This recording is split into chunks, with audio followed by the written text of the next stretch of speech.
हमें फिर से ये बताया जा रहा है कि हम अपना बहुमूल्य जीवन एक महान गणराज्य में जी रहे हैं।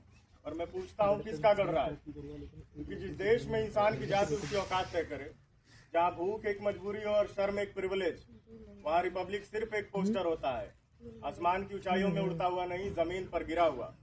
साथियों, तिरंगा सबके ऊपर लहराता है और उसके नीचे की जमीन सबके लिए एक जैसी नहीं होती।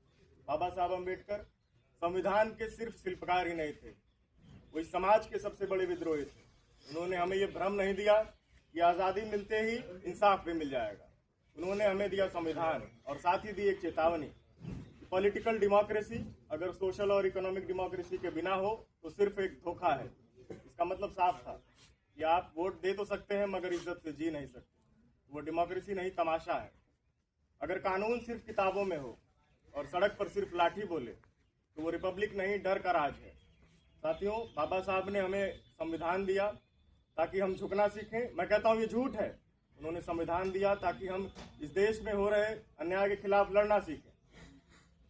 आज हमें फिर से बताया जाता है कि संविधान का सम्मान करो। संविधान केवल कानून नहीं, संविधान संघर्ष पत्र है। जो लोग संविधान की सिर्फ पूजा करते हैं वो उसे कभी उपयोग में नहीं लाते।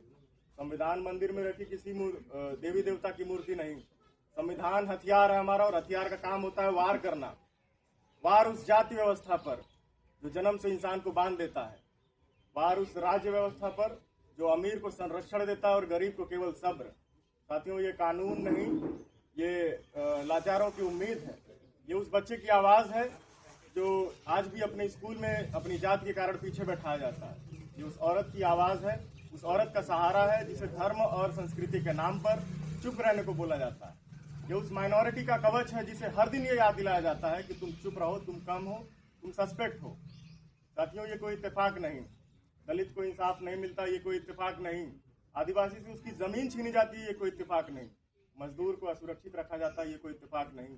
ये एक ही सिस्टम के तीन चेहरे हैं। एक सिस्टम जो कहता है तुम काम करो, तुम चुप रहो, तुम इंतजार करो, पर हम कहते हैं बस।